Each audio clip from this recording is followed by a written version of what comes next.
Not all conversations are created equal, as you all probably know. Some conversations feel really productive, some feel unproductive. So we talk a lot when we're talking about this work, and we have a whole initiative called Can We Talk Climate, encouraging people to talk about climate change with their friends and their family. Our goal with that program is to attack that 6 in 10 number and see it go down. And the whole point of what we encourage people to do is what we call connected conversation, because that's the kind of conversation that actually works. So what is a connected conversation? Here's what a connected conversation is. It begins where they are, not where you are, not where you think they are, not where you think they ought to be, but where they actually are. And the great part about this is that there is a 100% guaranteed, foolproof way to find that out. It's very simple. You ask them. So Kathy was telling you about my recreational activities, and so now you get to hear about what they were. I used to be, well, I still do it to some extent. Pretty much if it involves dressing up in a funny costume, I'm in, okay? I spent a lot of time doing medieval reenactment for about 15 years. And I can make a full Italian Renaissance gown from scratch. Steampunk, totally my thing. Comic-Con, totally my thing. Basically, if it involves dressing up in an elaborate costume, I am game. One of the things that I used to do when I was part of the world's largest medieval reenactment group was I was their national officer in charge of recruitment and retention. And you might not know this, but it's called the SCA. There are 30,000 members on 5 different continents who regularly get together in every place, including here in South Carolina. Welcome to the Kingdom of Atlantia. Every weekend to do all of this stuff. And I became our largest event is in Western Pennsylvania, lasts for 2 weeks. We get 13,000 people. It's amazing. We get a battlefield with like 2,000 people in full armor running at each other. It's like having front row seats to Braveheart. It's amazing. And I was the national officer in charge of recruitment and retention. And I started by working with my local group.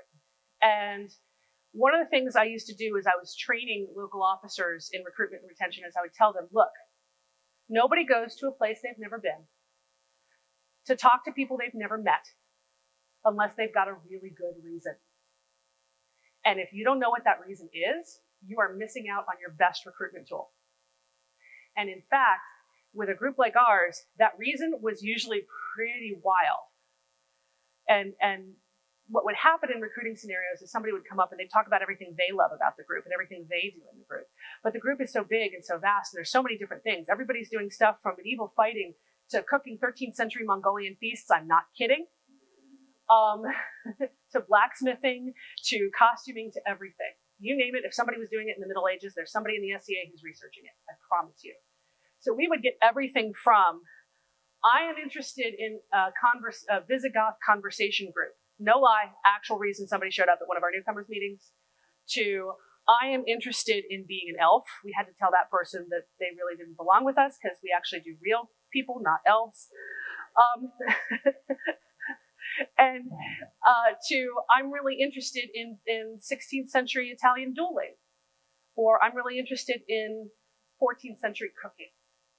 And you never knew what somebody's something was. The only way to find out was to ask. Because if you start talking to somebody and you haven't asked them where they're at, that doesn't feel very good, because the person who's listening doesn't feel cared for. They don't feel like you care about them or why they're there. If I come up to you and start talking willy-nilly about the thing I'm really into, and I haven't asked you if you're into it too, does that work? Not for long. So you have to begin where they are. And the easiest way to do that is to ask. Remember how I started this? I asked you what you knew about climate change, because I wanted to know what you knew, or how you felt, or where this room was. And so every audience you have, whether it's one person or 15 or 30, it never hurts to take their temperature and figure out where they are on this issue before you start talking to them. It's authentic. And we're going to do a little exercise here to illustrate what I mean about authenticity. And I'm going to ask you guys to pair up. Everybody needs to pair up, find a partner, one partner. We're getting interactive here, people.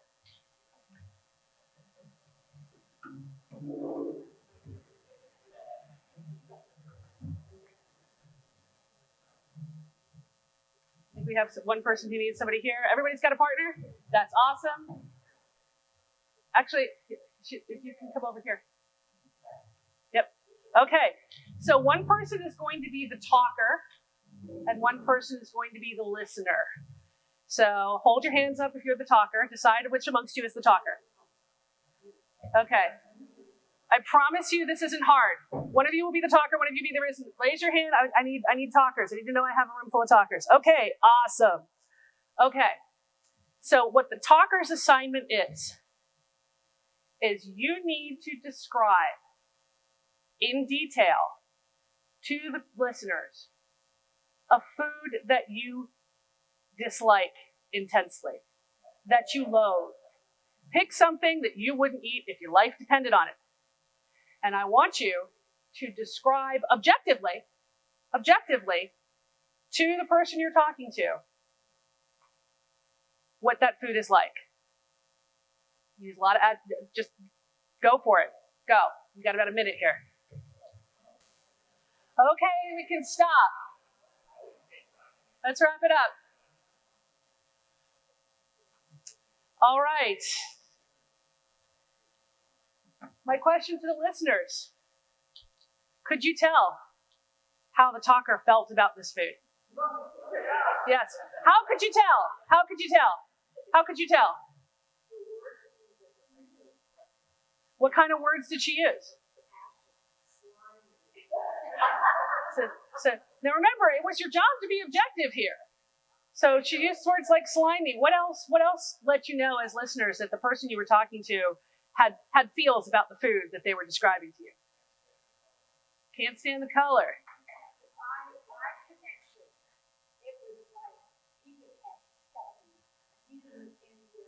Okay, so the sort of the amount of effort that was being put into trying to describe this. So what else? Anything else that let you know? Facial expressions. Yep, even though the words that were coming out were super positive, the facial expression was sort of strained. For the talkers, how hard was it to be objective? Very. Exactly, you just abandoned it.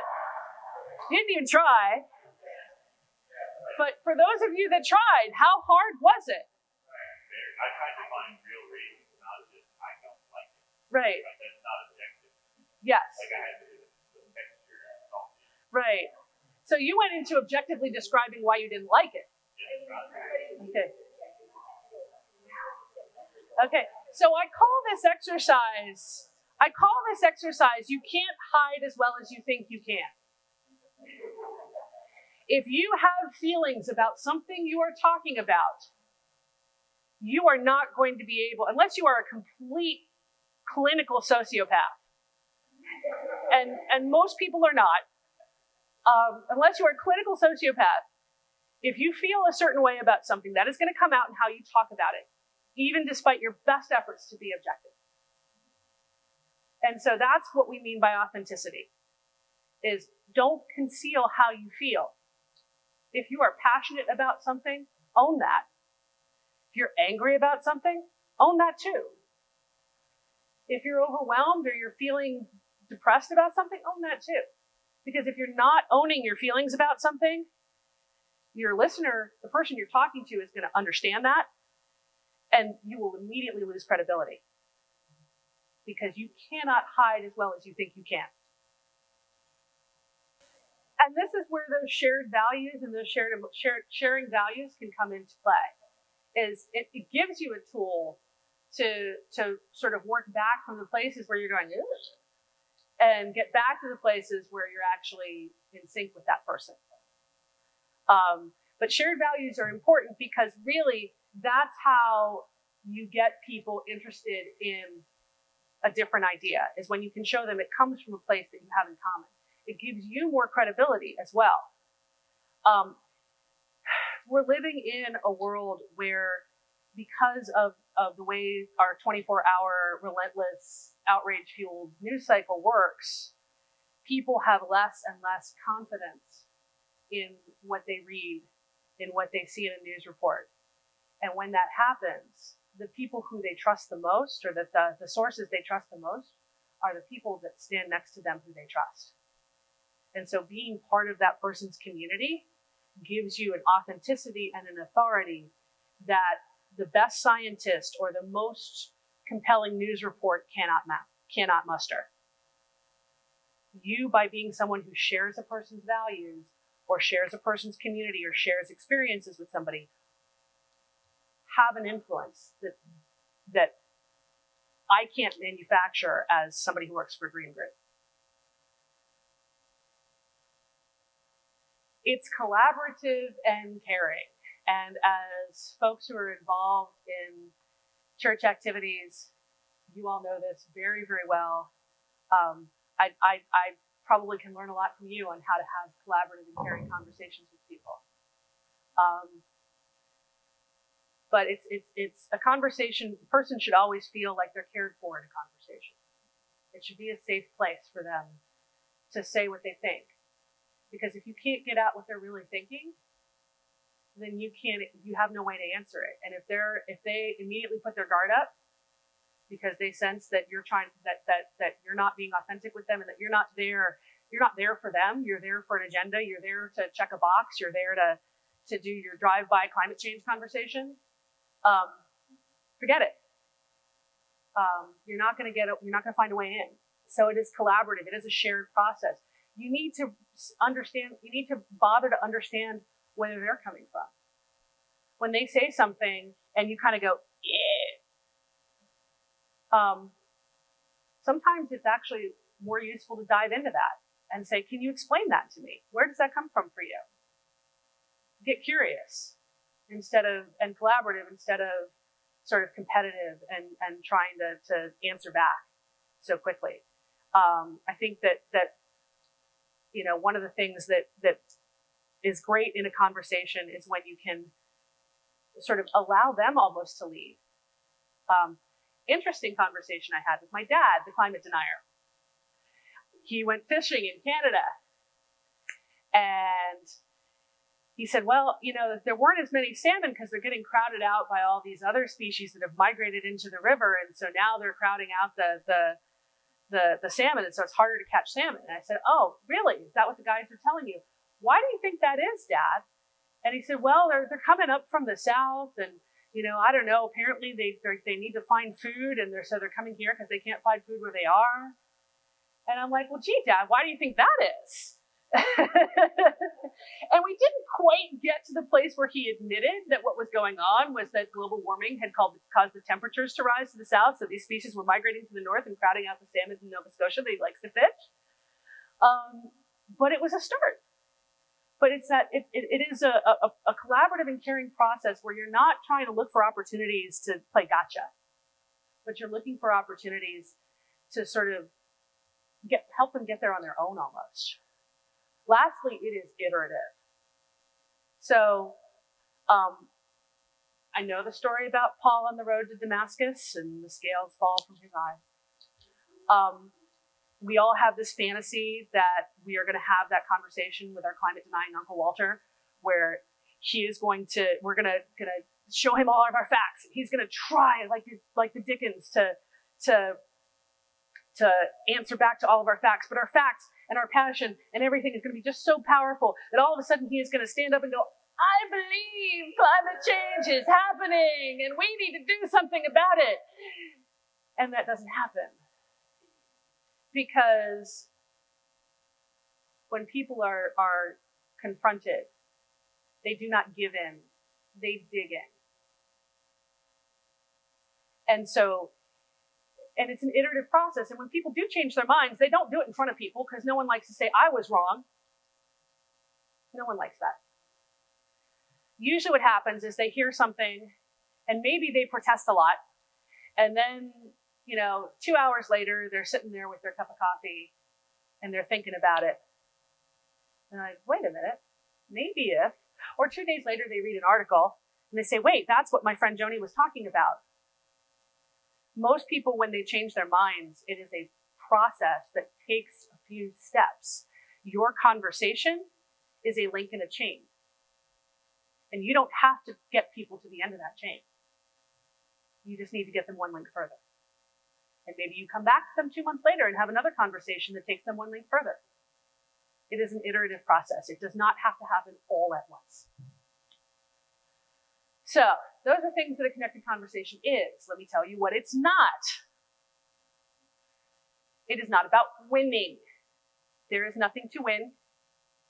There is no prize if you convert a climate denier.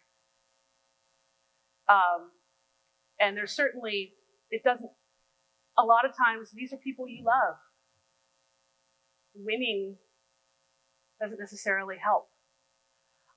So my family is Greek Orthodox. I was baptized in the Greek Orthodox Church, married in the Greek Orthodox Church. One of the things I love about the Greek Orthodox ceremony in terms of marriage is you do not say vows, because the entire point of the ceremony is that God is making the two one. And you cannot make a contract with yourself. There is no, if I am one with you, I cannot win by making you lose. If I win, you win. If you lose, I lose. There is no circumstance, if I am one with you, where my loss is your gain or your gain is my loss. And I like that. I like that idea. And I think that that's something we need to think about with the people that we love. We often sometimes say when we're arguing with people, do you want to be right or do you want the relationship? And that's definitely true when you're talking about climate change. It is not about pushing an agenda. No one's keeping a score as to how many people you talk to about climate change. And this goes back to if somebody senses that that you're talking to them because you're trying to work an agenda out on them, they check out. I mean, nobody likes it when somebody comes to us and they start talking to us and they want something from you and you're just waiting for them to sort of drop the other shoe and tell you what they want. That's not a good conversation. That doesn't feel good. It doesn't make you feel good about the person who's having that conversation with you. So don't come at it with pushing an agenda. It is not disrespectful or belittling. Confession time. The worst conversation I ever had with my dad about climate change was the moment that I laughed at him. That hurt him to the core. And I regret that moment very much. These are people you love. These are people you care about. And so it behooves you, even if they say something crazy that makes you make that face, or alarming, or makes you think, wow, they must be a horrible person if they think that.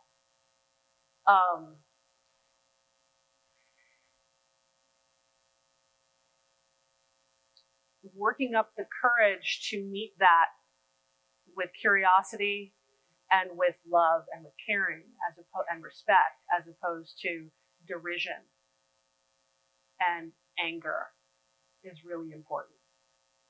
Again, it's about making a collaborative conversation where that person feels safe to talk to you, because that's how you're really going to get at what their values are, what they really want in the world, and who they want to be in the world. That's not the kind of stuff you share with somebody who is being divisive and derisive.